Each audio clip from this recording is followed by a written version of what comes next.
Assalamualaikum warahmatullahi wabarakatuh. Alhamdulillah, salatu wassalamun ala rasulillah.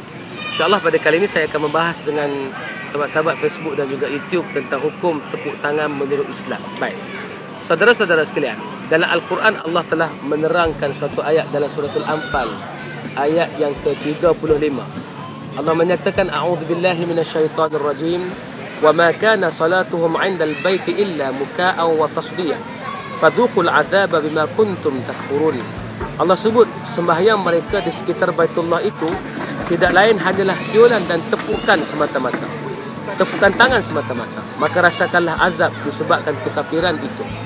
Dalam ayat ini menyebabkan para ulama ada sebahagian yang menyatakan haram hukum bertepuk tangan kerana berpandukan daripada ayat suratul Anfal ke-35 ini. Namun di sana setelah kita bahaskan dan setelah para ulama memberikan jawapan-jawapan yang menarik dalam masalah ini, maka didapati bahawa hukum tepuk tangan itu terbahagi kepada 4. Pertama, tepuk tangan dalam solat bagi wanita untuk memperingati akan imam yang tersalah. Yang kedua, tepuk tangan untuk ibadah seperti dalam solat, zikir, tawaf dan sebagainya. Yang ketiga, tepuk tangan untuk nyanyian. Dan yang keempat, tepuk tangan untuk memberikan semangat ataupun rasa kagum dengan kelebihan seseorang. Baik. Bila dibahaskan kepada 4 perkara ini, para ulama telah memberikan jawapan. Yang pertama, tepuk tangan dalam solat bagi seorang wanita untuk memperingati kesalahan imam. Maka hukum tepuk tangan ini dibenarkan oleh syarak.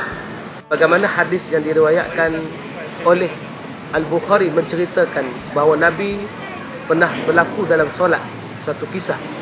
Bagaimana akhir sekali Nabi menyebut, man rabahu syai'un fi salatihi falyusabbih, fa innahu idza sabbaha ultufita ilaihi wa innamat tasbihu lin nisa. Nabi sebut bahawa apabila berlaku kesalahan dalam solat maka bertasbih. Dan untuk orang lelaki bertasbih supaya imam mendapat perhatian. Dan untuk wanita tepuklah tangan. Jadi dalil ini menunjukkan harus bagi wanita menepuk tangan dalam solat bagi menegur imam. Yang kedua, tepuk tangan dalam ibadah. Tepuk tangan dalam ibadah ini seperti tawaf, zikir dan sebagainya. Inilah yang menjadi larangan keras dalam syarak untuk kita bertepuk tangan ketika ibadah, kerana ini adalah amalan masyarakat jahiliah yang pernah terjadi sebelum kedatangan Nabi SAW. Ayat yang kita bacakan tadi itu menjadi dalil bukti. Wa ma kana salatuhum 'indal baiti illa muka'an wa tasdiyah, fadhuqul 'adzaba bima kuntum takfurun. Adapun solat mereka di sekitar Baitullah itu hanyalah bersiul-siul dan tepuk tangan. Rasakanlah azab Allah dengan apa yang mereka kufurkan. Jadi bertepuk tangan dalam masjid, bertepuk tangan untuk program agama, bertepuk tangan kerana bertawaf, ini diharamkan oleh syarak. Termasuklah bertepuk tangan kerana majlis syarikat, kalau boleh dijauhkan kerana itu mendapat larangan daripada syarak. Yang ketiga pula, tepuk tangan untuk bernyanyi dan nyanyian. Apakah hukum bertepuk tangan ketika bernyanyi? Iaitu soal Qardawi dalam kitabnya menceritakan bahawa hukum bertepuk tangan ketika menyanyi ini dibenarkan. Kerana apabila bergembira lalu bertepuk tangan itu tidak dilarang oleh syarak.